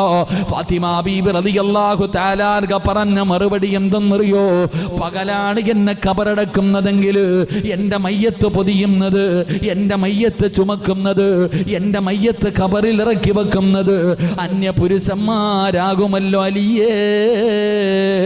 3 കഷ്ടം വെള്ള തുണിയിൽ പൊതിഞ്ഞിട്ട് എൻ്റെ ജനാസ കൊണ്ടുപോകുമ്പോ അവരെൻ്റെ ശരീരത്തിൻ്റെ വടിവ് കാണുമല്ലോ. എനിക്കത് ഇഷ്ടമല്ല അലിയേ എന്ന് പറയുകയാണ്. അല്ലാഹുവേ, ഖദീജയുടെ മകളായ ഫാത്തിമ, ഖദീജ ബീബിയുടെ മകളായ ഫാത്തിമയാ ഇത് പറയുന്നത്. അലിയാർ തങ്ങൾ കരഞ്ഞല്ലോ, അലിയാർ തങ്ങൾ കരഞ്ഞല്ലോ. അലിയാർ തങ്ങളുടെ മടിത്തട്ടിൽ കിടന്നിട്ടല്ലേ ഫാത്തിമ ബീബി അവിടെ നിന്ന് മരണപ്പെടുന്നത്. എൻ്റെ പ്രിയപ്പെട്ടവരെ, ഇതാണ് ഒരു നല്ല ഉമ്മയ്ക്ക് കിട്ടുന്ന മക്കളുടെ മഹത്വമാണ് ഞാൻ പറയുന്നത്. അതുകൊണ്ട് എൻ്റെ പ്രിയപ്പെട്ടവരോട് പറയുകയാ, നിങ്ങൾ ഉമ്മയാക്, നിങ്ങൾ വാപ്പയാക്. ഇനിയെങ്കിലും നിങ്ങളുടെ മാതാപിതാക്കൾ നിങ്ങളുടെ മക്കൾക്ക് മാതൃകയാകുന്ന വാപ്പയാകാം നിന്നെ കൊണ്ട് പറ്റിയാൽ. നിന്റെ മക്കൾക്ക് മാതൃകയാകുന്ന ഒരു ഉമ്മയാക്. മനുഷ്യ, നിന്നെ കണ്ടല്ലേ നിന്റെ ഭാര്യ പഠിക്കുന്നത്, നിന്നെ കണ്ടിട്ടല്ലേ നിന്റെ ഭാര്യ പഠിക്കുന്നത്. അതുകൊണ്ട് നീ നല്ലവനാക്. അല്ലാഹുവിന്റെ ഖുർആൻ പറഞ്ഞല്ലോ, റബ്ബനാ ഹബ് ലനാ മിൻ അസ്വാജിനാ വദുർരിയാതിനാ ഖുർറത അയുനിൻ വജഅൽനാ ലിൽമുത്തഖീന ഇമാമാ. ഇങ്ങനെ ദുആ ചെയ്യുന്നവന് സ്വർഗ്ഗത്തിലൊരു വീടുണ്ട്. ഇങ്ങനെ ദുആ ചെയ്യുന്നവന് സ്വർഗ്ഗത്തിലൊരു വീടുണ്ട്. എന്തേ ദുആ ചെയ്യുന്നത്? പെണ്ണ് കെട്ടിയവനും കെട്ടാത്തവനും ചെയ്യണമെന്നാണ്. റബ്ബനാ ഹബ് ലനാ മിൻ അസ്വാജിനാ. അല്ലാഹുവേ, എൻ്റെ ഭാര്യ നല്ലവളാക്കണേ അല്ലാ. എൻ്റെ ഭാര്യ നിന്നെ പേടിയുള്ളവളാക്കണേ അല്ലാ. എൻ്റെ ഭർത്താവിനെ നിന്നെ പേടിയുള്ളവനാക്കണേ അല്ലാ. നിസ്കരിക്കുന്നവനാക്കണേ അല്ലാ. ഖുർആൻ ഓതുന്നവനാക്കണേ അല്ലാ. അല്ലാഹനെ പേടിച്ച് ജീവിക്കുന്നവനാക്കണേ അല്ലാ. റബ്ബനാ ഹബ് ലനാ മിൻ അസ്വാജിനാ വദുർരിയാതിനാ. അല്ലാഹുവേ, എൻ്റെ മക്കളെ നന്നാക്കണേ അല്ലാ. ദുനിയാവിലും ആഖിറത്തിലും ഉപകരിക്കുന്ന മക്കളാക്കണേ അല്ലാ. ദുആ ചെയ്യാൻ പറഞ്ഞേ, റബ്ബനാ ഹബ് ലനാ മിൻ അസ്വാജിനാ വദുർരിയാതിനാ ഖുർറത അയുനിൻ വജഅൽനാ ലിൽമുത്തഖീന ഇമാമ. ദുആ ചെയ്യണം, ഓരോ മനുഷ്യനും ദുആ ചെയ്യണം. അല്ലാഹുവേ, എൻ്റെ ഭാര്യയെ നന്നാക്കണം, എൻ്റെ മക്കളെ നന്നാക്കണം, അവരെ കണ്ണിന് കുളിർമയുള്ളവരാക്കണം, എന്നെ സ്വർഗ്ഗത്തിൽ കൊണ്ടുപോകുന്നവരാക്കണം. ഇങ്ങനെ ദുആ ചെയ്യണം, ഇങ്ങനെ ദുആ ചെയ്യണം. ദുആ ചെയ്ത് അവസാനം പറയുന്ന വാക്കെന്തെന്നറിയുമോ? ലിൽ മുത്തഖീന ഇമാമ. അല്ലാഹുവേ, എൻ്റെ ഭാര്യയ്ക്കും എൻ്റെ മക്കൾക്കും ഇമാമത്ത് നിൽക്കാൻ അർഹതയുള്ള ഒരു മനുഷ്യനാക്കണേ അല്ലാ. എന്നെ നന്നാക്കണേ അല്ലാ. പടച്ചവനെ, എൻ്റെ ഭാര്യ പറയണം, എടാ ജീവിച്ചിരിക്കുന്ന കാലത്ത് നിന്നെക്കുറിച്ച് എല്ലാവരും നല്ലവനെന്ന് പറഞ്ഞിട്ട് കാര്യമൊന്നുമില്ല. നിങ്ങൾ ചിലപ്പോൾ സ്റ്റേജിൽ കയറ്റി ഇരുത്തി ബഹുമാനിക്കാനും ആദരിക്കാനൊക്കെ പറ്റും. പക്ഷേ നീ നല്ലവനാണെന്ന് ആര് പറയണം? നിന്റെ കൂടെ കിടക്കുന്നവൾ പറയണം. ഒരു മനുഷ്യരെ കിട്ടുന്ന ഏറ്റവും വലിയ ഭാഗ്യം നിന്റെ ഭാര്യ പറയണം നീ നല്ലവനാണെന്ന്, എങ്കിൽ നീ രക്ഷപ്പെടും. നിന്റെ ഭാര്യ പറയണം, പടച്ചോനെ അല്ലാഹുവേ എൻ്റെ ഭർത്താവ് ആരെന്നറിയോ, പാതിരാത്രി 12 മണിക്ക് 1 മണിക്ക് വന്നാലും എൻ്റെ ഭർത്താവ് സുബഹി നിസ്കരിക്കുന്നവനാ എന്ന് നിന്റെ ഭാര്യ പറയണം. പെണ്ണെ, നീ നല്ലവളാണെങ്കിൽ നിന്റെ ഭർത്താവ് പറയണം, എൻ്റെ ഭാര്യ ഉണ്ടടാ എനിക്ക് ദുആ ചെയ്യാൻ. ഞാൻ എത്ര കൊള്ളാത്തവനാണെങ്കിലും എൻ്റെ ഭാര്യ നിസ്കരിക്കുന്നവളാ, അവൾ നോമ്പ് പിടിക്കുന്നവളാ, അവൾ ഖുർആൻ ഓതുന്നവളാ, അവളുടെ ദുആ ഉണ്ട് എനിക്ക് രക്ഷപ്പെടാൻ എന്ന് നിന്നെക്കുറിച്ച് നിന്റെ ഭർത്താവ് പറയണം. ഇങ്ങനൊരവസ്ഥയാ വേണ്ടത്. അതുകൊണ്ട് ഞാൻ പറയുന്നത്, നിങ്ങൾ നിങ്ങളുടെ ഭാര്യയ്ക്കും നിങ്ങളുടെ മക്കൾക്കും മാതൃകയാകുക. ഭർത്താവ് ഭാര്യയ്ക്ക് മാതൃകയാകണം, ഭാര്യ ഭർത്താവിന് മാതൃകയാകണം, ഭാര്യയും ഭർത്താവും മക്കൾക്ക് മാതൃകയാകണം. അപ്പോഴാ കുടുംബമാകുന്നത്. അള്ളാഹു ഭാഗ്യം നൽകി അനുഗ്രഹിക്കുമാറാകട്ടെ. അല്ലാതെ മോനെ പള്ളിയിൽ പോകടാ എന്ന് പറയാൻ വാപ്പയ്ക്ക് തന്നെ അവകാശമില്ല എന്ന് വാപ്പയ്ക്കറിയാം. ഉമ്മയ്ക്ക് പറയാൻ അവകാശമില്ല, തൻ്റെ മകളോട് തെറ്റ് തിരുത്തി കൊടുക്കാനുള്ള അവകാശം നിനക്കില്ല. കാരണം നീ അതേ തെറ്റ് ചെയ്യുന്നത് നിൻ്റെ മോള് കാണുന്നവളാ, പിന്നെങ്ങനെ നേരെയാകാനാ? അതുകൊണ്ട് എൻ്റെ പ്രിയപ്പെട്ടവരോട് പറയുന്നു, പരസ്പരമുള്ള കടമകൾ പാലിച്ചുകൊണ്ട് അള്ളാഹുവിനെ ഭയന്നുകൊണ്ട് ജീവിക്കാൻ അള്ളാഹു ഭാഗ്യം നൽകി അനുഗ്രഹിക്കുമാറാകട്ടെ. അതുകൊണ്ട് എൻ്റെ പ്രിയപ്പെട്ടവരെ, എപ്പോഴെവിടെ വെച്ചാണ് എന്ത് സംഭവിക്കുന്നറിയില്ല. എല്ലാവരും പൊരുത്തം ചോദിക്കണം. രാത്രിയിൽ കിടക്കുമ്പോൾ ഭർത്താവ് ഭാര്യയോട് പൊരുത്തം ചോദിക്കണം, ഭാര്യ ഭർത്താവിനോട് ചോദിക്കണം. ആരെങ്കിലും ചോദിക്കാറുണ്ടോ? നമ്മൾ ഓരോരുത്തരും പരസ്പരം, ഞാൻ എൻ്റെ ഭാര്യ എന്നും രാത്രി എന്നോട് ചോദിക്കുക എന്തെങ്കിലും പറഞ്ഞിട്ടുണ്ടെങ്കിൽ പൊരുത്തപ്പെടണം. ഞാൻ പറയും ഇൻഷാ അല്ലാഹ്. അപ്പോൾ അവൾ പറയില്ല, പൊരുത്തപ്പെടുമെന്ന്. കാരണം അങ്ങനെയാണ്. കാരണം ഏതൊരു മനുഷ്യനും എപ്പോഴാണ് മരിച്ചു പോകുന്നതെന്നറിയില്ലടോ. ഏത് നിമിഷമാണ് നമ്മളെ തേടി മരണം വരുന്നതെന്നറിയില്ല. ആ രാത്രിയിലെ കിടപ്പ് ജീവിതത്തിൽ അവസാനത്തെ കിടപ്പാണെങ്കിൽ കൂടെ കടന്നവളുടെ പൊരുത്തം പോലും ഇല്ലാതെ മരണപ്പെട്ടിട്ട് എന്ത് കിട്ടാനാ?